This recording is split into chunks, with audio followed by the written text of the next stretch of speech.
Bom dia, pessoal, tudo bem? Mais uma vez, uma aula de biologia, né? Que a gente vai trabalhar com temas importantíssimos para o modelo Enem, tá? Padrão Enem, né? Se aproximando agora da Copa, tudo é padrão FIFA, então padrão Enem. A gente vai trazer uma aula extremamente interessante, tá? A gente vai falar de bioenergética, o assunto da aula, bioenergética. Vamos falar também sobre a divisão da célula, divisão celular, e relacionar a divisão celular a neoplasias. Tá? Neoplasias. Vamos esclarecer esses três assuntos antes de começar. Quando a gente fala de bioenergética, o importante é você entender como é que a célula gera energia. Não precisa mais detalhar aqueles passos todos de um ciclo de Krebs, né, de cadeia respiratória, de glicólise, mas entender o conjunto da situação. E entender também como é que as plantas geram sua energia para sobreviver. Tá certo? Então, essa é a vertente. E dentro disso, fazer a transversão para fermentação e quimiossíntese. Quando a gente fala de divisão celular, você não precisa mais memorizar o que é que está acontecendo em prófase, o que é que está acontecendo em metáfase, mas também o conjunto da situação. Tá certo? Isso é a importância da mitose, a importância da meiose, os ciclos, uma falha da mitose, uma falha da meiose. Então, a gente tem que ter essa ideia e não mais a memorização, já que divisão celular é extremamente memorização. Ok? Entender quando é a base mínima, sem tanto aprofundamento, de uma neoplasia. Até porque a neoplasia, esse modelo de alteração na reprodução celular, não é fácil, né? Tem que fazer biópsia, imagina uma prova. Então, é entender a essência da neoplasia. Então, quando o programa botou isso, é que as pessoas tenham ciência que a neoplasia existe. Tá? Eu particularmente sou fã desse programa do Enem, porque ele está trazendo a biologia para uma vertente de atualidades, uma vertente onde você pode aplicar o seu conhecimento.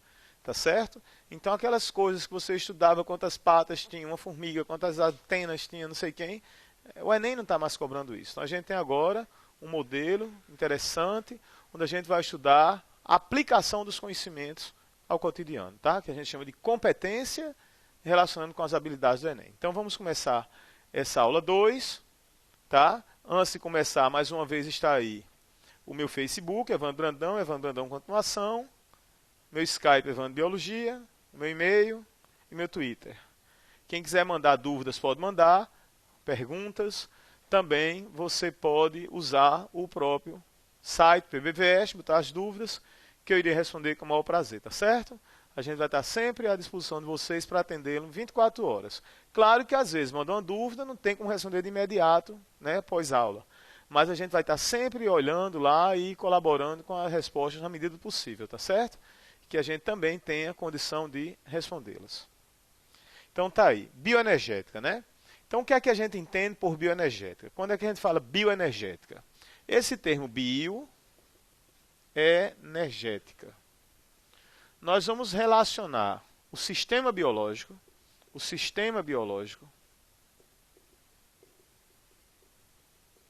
em nível de célula, como é que ele faz o uso e a produção da sua energia.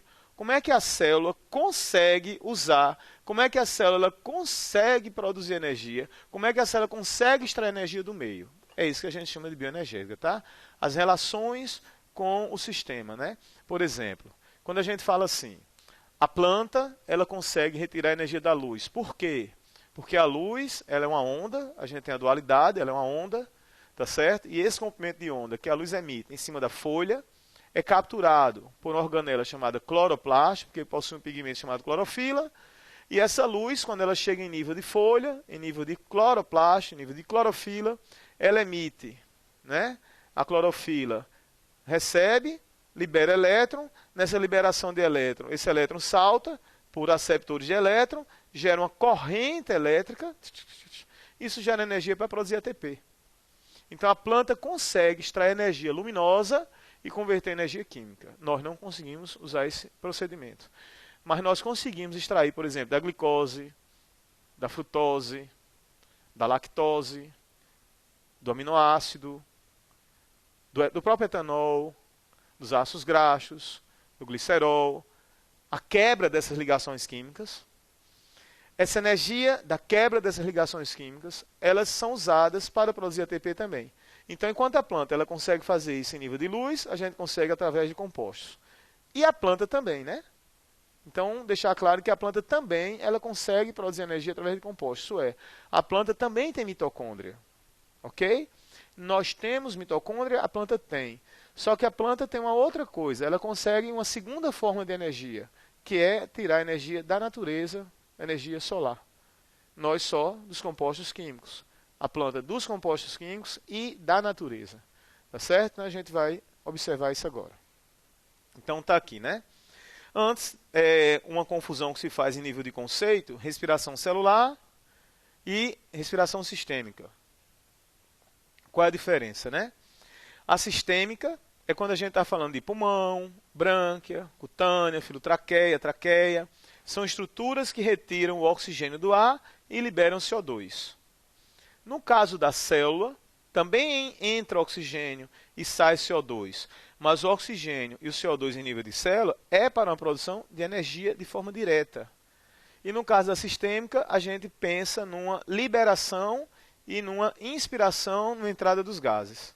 Repetindo, a celular vai haver a troca gasosa para a produção de energia.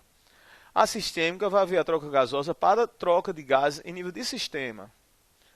Lógico que depois vai ser em nível de célula. Célula e sistema, né? Então, repetindo para quem não compreendeu. Entrou oxigênio, saiu CO2 na célula, respiração celular. Entrou oxigênio, saiu CO2 em pulmão, brânquia, pele, filotraqueia e traqueia, sistêmica. Tá? Uma coisa interessante, foi questão inclusive do Enem, né? Essa coisa da endossimbiose, tá? Já caiu, mais uma vez importante, esse ano caiu o DNA mitocondrial, é que os cientistas observa aqui o cladograma de um ancestral comum, onde as mitocôndrias foram derivadas de bactérias que respiravam. Professor, a mitocôndria é uma bactéria? Não. Ela teve um ancestral que sim. Então, olha aqui, bactérias anaeróbias, surgiu um ancestral da mitocôndria e foi para lá. E os cloroplastos, perceba, primeiro surgiu mitocôndria, depois os cloroplastos, em nível de bactéria. Então, primeiro surge bactéria que respirava, tá certo? Depois uma bactéria semelhante ao cloroplasto, em nível de modelo eucarionte. A endossimbiose, né? Que é a união dessas organelas.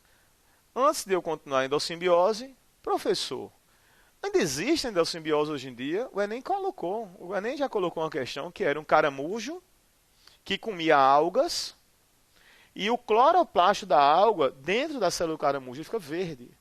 Puxa, eu tenho que saber disso? Não, quando o Enem colocou isso, colocou um texto sobre isso. Então, isso mostra e demonstra essa possibilidade de endossimbiose. Outra coisa que provoca que a gente pode pensar na endossimbiose é que tanto o plástico quanto a mitocôndria possuem DNA. Então, tanto o plástico quanto a mitocôndria possuem DNA, tem DNA próprio. Então, isso reforça a ideia que eles foram, há muito tempo atrás, bactérias, e que durante o processo evolutivo se tornaram mitocôndria e plástico. Isso quer dizer o quê? Que o plástico e mitocôndria possui DNA próprio, um DNA independente da célula, questão do Enem desse ano, DNA mitocondrial. O que chama atenção no DNA mitocondrial é que na fecundação do espermatozoide com o gameta feminino, fica o DNA materno mitocondrial. Tá? Então é esse que permanece. Então a gente pode medir a evolução pelo DNA materno mitocondrial. O paterno ele não entra a mitocôndria. Fica apenas a mitocôndria do gameta feminino e no zigoto, portanto, o DNA materno mitocondrial. Tá? Observe aqui, onde é que ocorre a respiração, na imagem.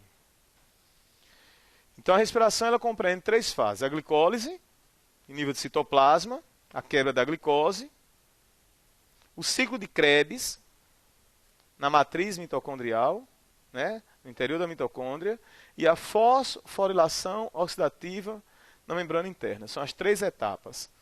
Dificilmente você vai cair no Enem quais são as três etapas. Mas pode cair questão bloqueando uma dessas etapas. Ciclo de Krebs e a fosforilação oxidativa, o 2 e o 3, são etapas que precisam do oxigênio. A glicólise é uma etapa anaeróbia, tá? Anaeróbia. Deixar claro que, ó, Porque nas células eucarióticas, as duas últimas etapas de respiração ocorrem na mitocôndria e não no citoplasma. Então é o que eu falei, estruturas que a mitocôndria tem que o citoplasma não tem. Nós estamos falando de seres eucariontes. Então, está aí o processo em síntese, né? Usando um livro de ensino médio. A glicose já gerou ATP, 2 ATPzinhos, produziu esse ácido pirúvico. É desse ácido pirúvico que ele é aproveitado para a fermentação. Então, o que é que a gente pode pensar? A gente tem que pensar assim. A produção energética, ela pode ser dividida em duas fases. Uma produção sem oxigênio, que é chamado anaeróbia, e uma produção com oxigênio, que é a fase aeróbia. Nós vamos falar em nível de eucarionte. Sem oxigênio, então eu vou ter, por exemplo, a glicose, ela vai ser degradada já com a produção de ATP, são 2 ATPs, em um processo chamado glicólise.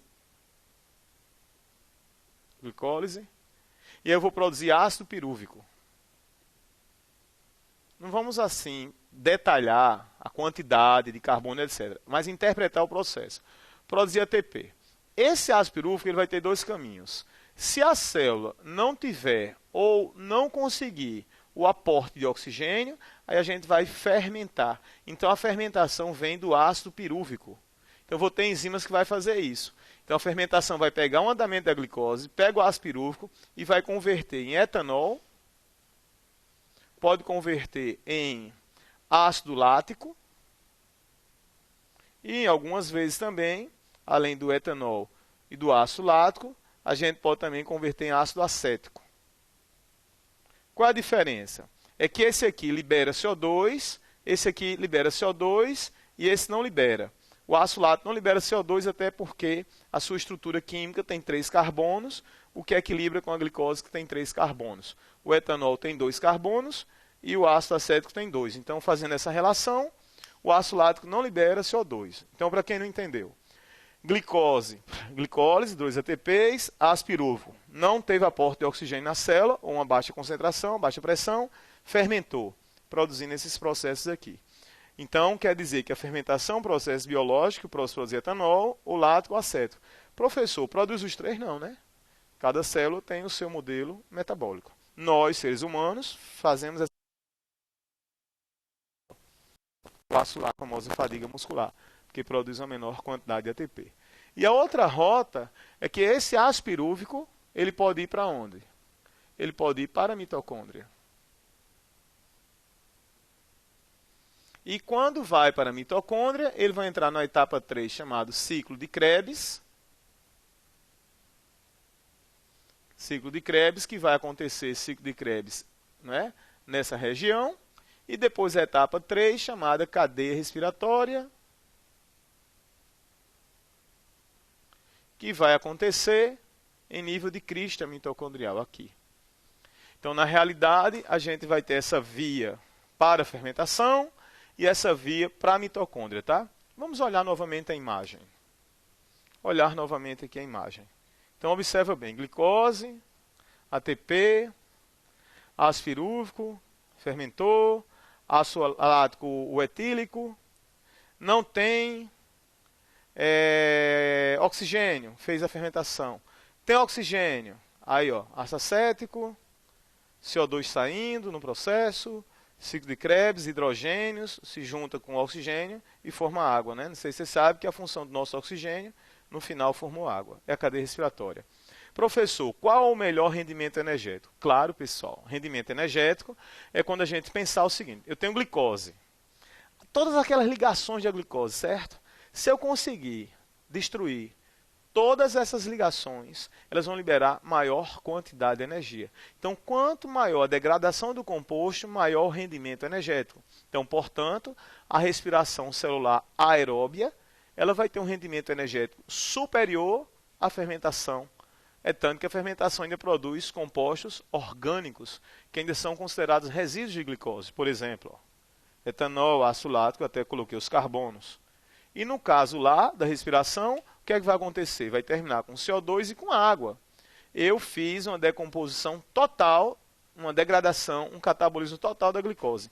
Então a fermentação produz menor quantidade de energia, a respiração produz mais energia, porque na fermentação eu não faço a degradação completa da glicose. E a respiração eu faço a degradação completa da glicose. Então está aí na imagem que eu falei, ó. No caso de cima, a respiração, degradação completa e as fermentações. Ok? Agora algumas dicas interessantes, eu já falei inclusive do músculo. Qual é a fermentação que caiu no Enem recentemente, professor? Ouvi falar, caiu fermentação no Enem. Como eu já comentei na aula anterior, né? Eu sempre faço o Enem, eu gosto de fazer o Enem. Tá? Eu dou aula, adoro o que eu faço, né? Foi um presente que Deus me deu, ser professor, amo isso. E, portanto, eu abracei a causa, né? Enem, vamos lá, vamos fazer a prova. Minha preocupação é aprender, não é a nota que eu vou tirar no Enem, mas aprender o Enem também. Então, nesse aprendizado de Enem, a gente viu que já caiu uma questão de fermentação. Sobre fermentação liberando CO2. O Enem perguntou que gás era esse. Então, fermentação tanto acética quanto alcoólica libera CO2. Por que a massa do pão cresce? Fermentação alcoólica. E por que se eu comer pão não fica embriagado? Porque o álcool evapora. Ok? Qual a fermentação que se produz o bioetanol? Fermentação alcoólica, bioetanol. Ok? A fermentação lática, que dá fadiga muscular, não libera CO2, que é usada em bebidas lácteas, né?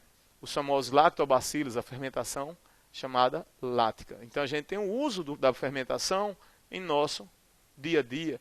Você vai ao supermercado, bebidas lácteas, fermentação lática. Bebida alcoólica, fermentação alcoólica.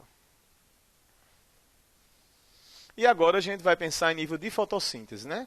É fácil, não é difícil. A fotossíntese, enquanto a respiração eu estou fazendo uma degradação, um catabolismo, a fotossíntese é uma reação de anabolismo. Anabolismo. Então a fermentação e a respiração é um catabolismo, a fotossíntese é um anabolismo.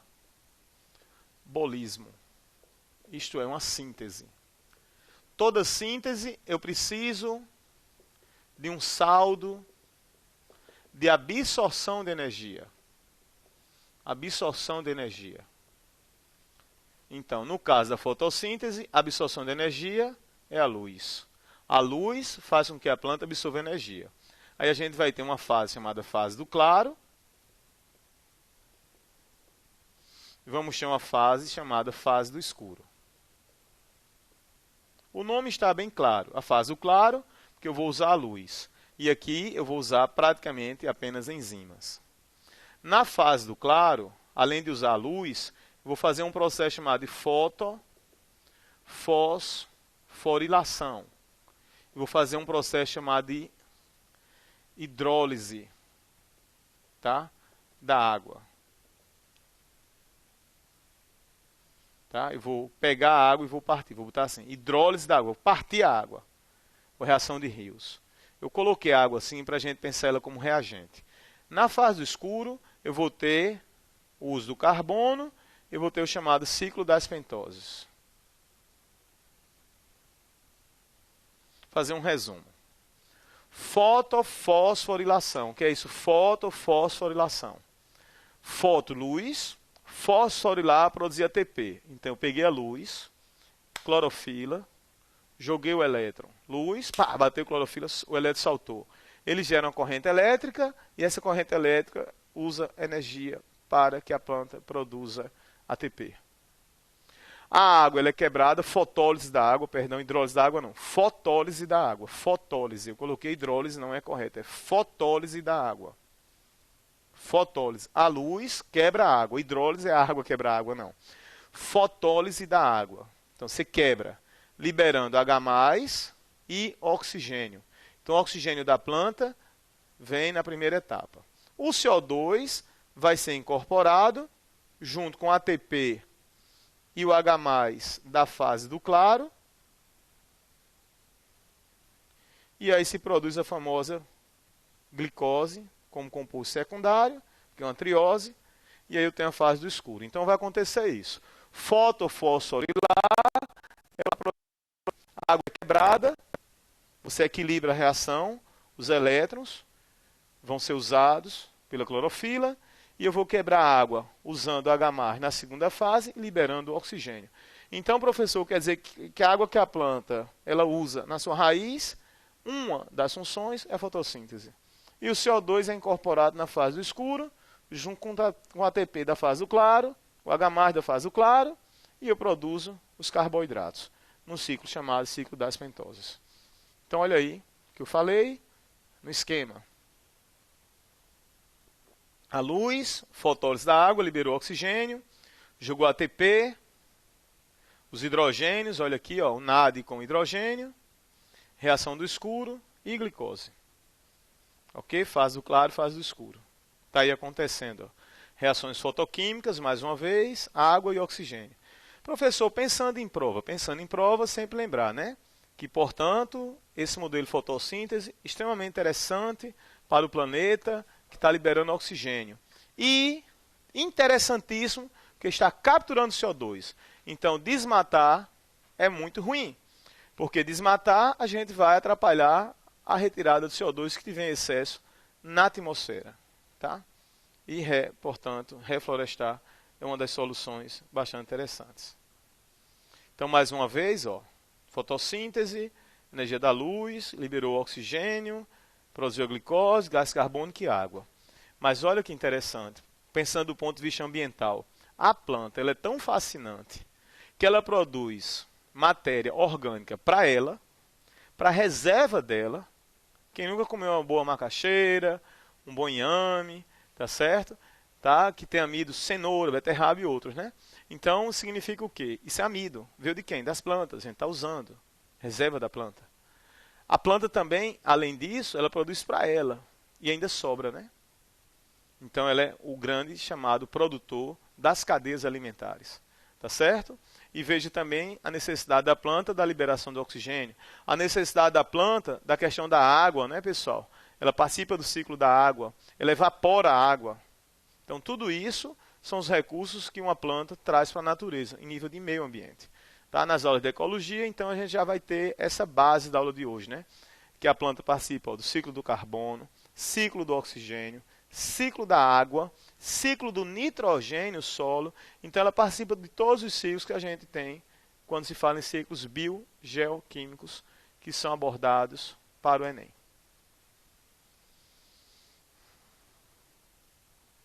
Então, a relação dela com a célula animal, fazendo agora a comparação, é que a planta, como eu falei no início da aula, ela tem um processo de degradação da matéria orgânica para a geração de energia, e ela também consegue extrair energia luminosa. Então, a planta tem a mitocôndria e tem o cloroplasto. Tá? Já o animal possui apenas a mitocôndria. Então, ele necessita, né, desse alimento orgânico oriundo da planta. No raciocínio ecológico, a planta é o produtor e o animal o consumidor. O que significa consumidor? Ele necessita consumir matéria orgânica que foi produzida a partir de matéria inorgânica. A planta é chamada de autótrofa e o animal é chamado de heterótrofo. O que é autótrofo? Aquele que sintetiza seu alimento orgânico usando matéria inorgânica e a energia do sistema, não biológico. Né? O sistema, quando eu falo, o universo, o Sol ou oxidações de compostos químicos. Olha aí, ó. Isso chama-se não mais fotossíntese. Observe, ó, que a oxidação, né, que a gente está tendo do enxofre, do nitrogênio, do ferro, também está liberando energia. Essa energia, portanto, é chamada de quimiossíntese. Então, olha a diferença. As bactérias fazem a fotossíntese e as bactérias fazem a quimiossíntese. Olha aqui, fotossíntese e quimiossíntese. Fotossíntese quando usa a energia do sistema, através da luz, sistema não biológico, universo, Sol, nós somos sistema solar, sistema solar. E a quimiossíntese é quando usa oxidação de matérias inorgânicas, também tem energia. Então acompanhe comigo. Só quem faz isso é bactéria. O maior rendimento é fotossíntese, tá? Então qual a diferença, professor, de um autótrofo que faz fotossíntese para um autótrofo que faz quimiossíntese? É que o autótrofo que faz fotossíntese, ele extrai energia da luz. O autótrofo que faz quimiossíntese, ele extrai energia de oxidações. Ok?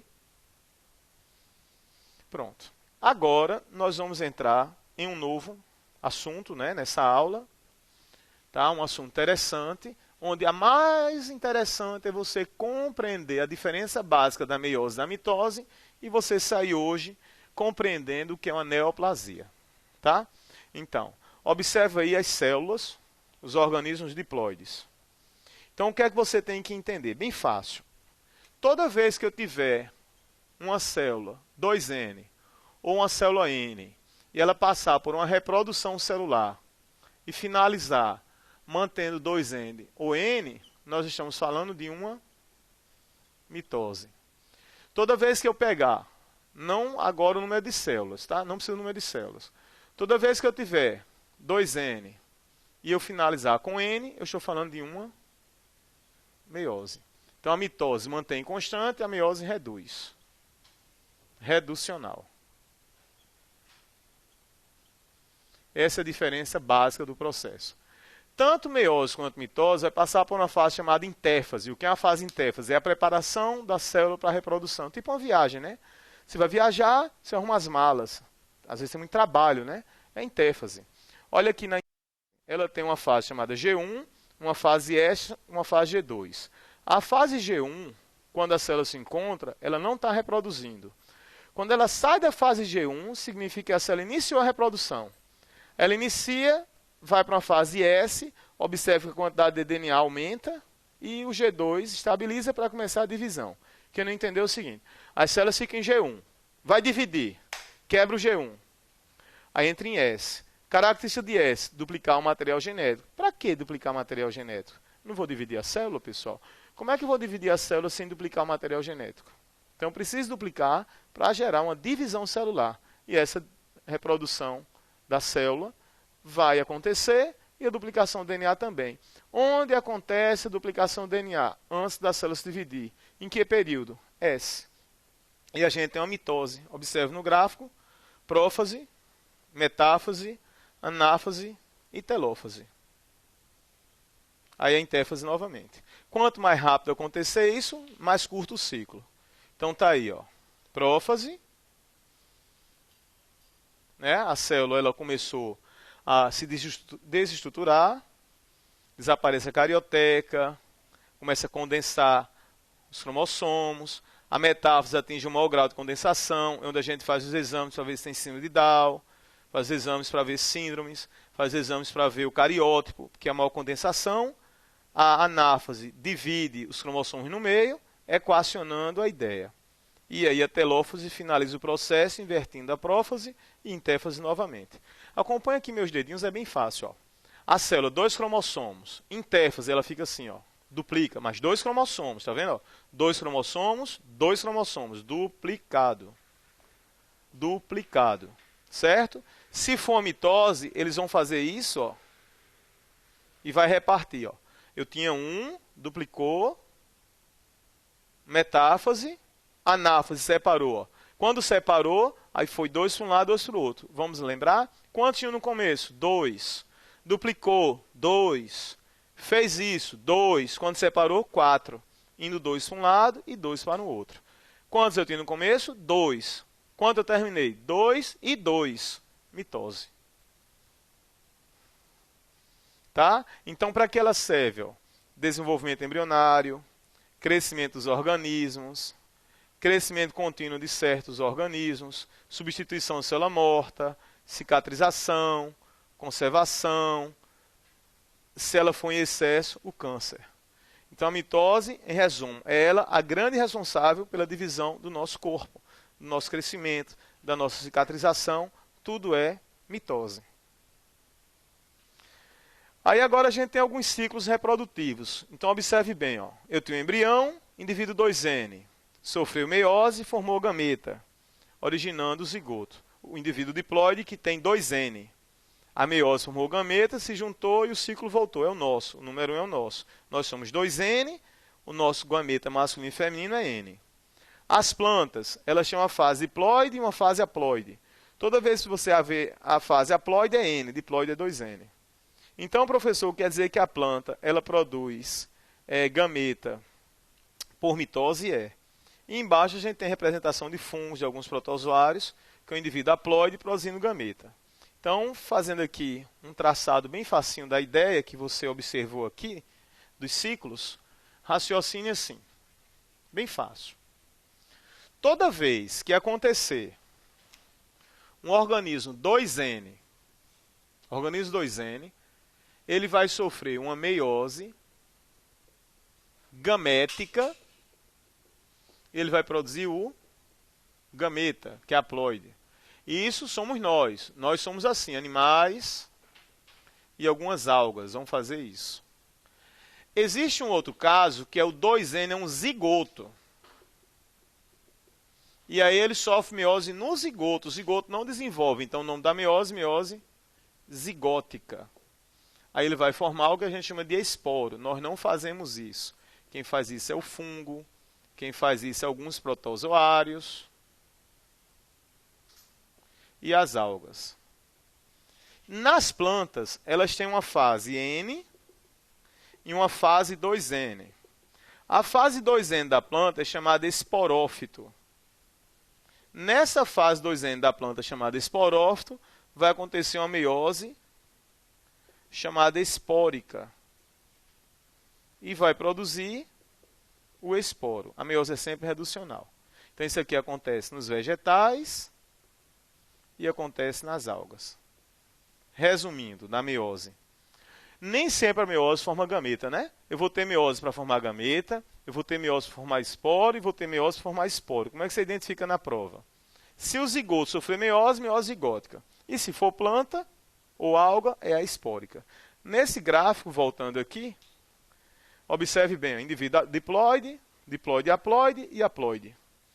Então significa que eu tenho aí, no diploide, nós, meiose gamética, no outro não está alternando geração, 2, meiose espórica. E no 3, meiose zigótica. Observe que tem um zigoto, no 3, ó, zigoto, formando a célula haploide. Ok?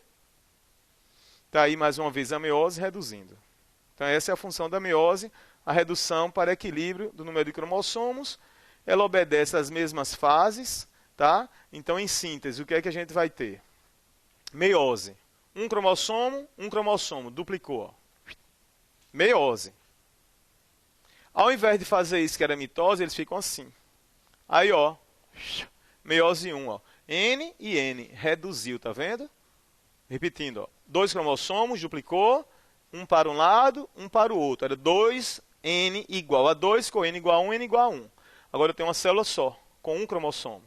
Como é que eu vou pegar uma célula com um cromossomo duplicado e formar duas? Parte. Quando parte, 1 em 1. Repetindo, ó. Mitose. Dobrou, fez isso, partiu. 2 e 2, deixou igual. Meiose. 1, duplicou, juntou. Separou. 1 em 1. Meiose 1. Meiose 2, pegou esse e dividiu. Então, vou ficar 1, 1 e 1. Ok? Então, uma divisão é equacional e a divisão da outra é reducional. A mitose, uma duplicação cromossomo para uma divisão, duas células idênticas à célula-mãe, não há variabilidade genética. Se ocorrer, é por mutação. E a meiose reduz, são duas divisões, e pode ter variabilidade genética por crossing over, ou a distribuição aleatória dos cromossomos homólogos. E, finalmente, a neoplasia. O que é neoplasia? São novos crescimentos anormais do tecido que desenvolve mais rápido que os tecidos normais adjacentes, de uma maneira descoordenada e persistente. Eles podem ser benignos ou malignos. Em síntese, uma falha da divisão celular, a célula perdeu o controle, fica dividindo o tempo todo, começa a formar vaso, começa a roubar a energia do organismo, isso pode levar ao óbito. Isso, em síntese, é o câncer. Câncer vem de caranguejo, né? A palavra caranguejo, que é a reprodução celular, muito parecido com a alimentação também. Vai ficando pequenininho dos animais, ó, ficando pequenininho, é um modelo infiltrador também. Se essas células se espalharem pelo corpo, a gente chama de maligno, que é a chamada metástase, quando espalha. E quando não espalha, a gente pode tirar, às vezes forma até uma cápsula, o que evita essa neoplasia se espalhar. Então, neo é novo, plasia é reprodução celular, ok? Está aqui que eu acabei de dizer, ó. Células normais, ocorre a divisão alterada, gerou câncer, e você está vendo na 4 a chamada metástase, o câncer se espalhando. Então, no vestibular, a neoplasia é uma falha da meiose ou da mitose? Da mitose, né? Uma mitose mal sucedida, onde a célula perdeu a capacidade de controlar, tá? De fazer esse controle. Aí está o endereço, pessoal. Quem quiser tudo de câncer, o que você quiser, dúvida até para a família, etc., anota esse link aí, www.inca.gov.br, e esse outro site tem uma apostila só sobre câncer, que pode ser útil não só para o Enem, como também pode ser útil para você. Então anota o endereço, www.inca.gov.br. E esse outro endereço do Ministério da Saúde, que tem uma apostila, o ABC do câncer. Tá certo? Então, o câncer é uma falha na mitose.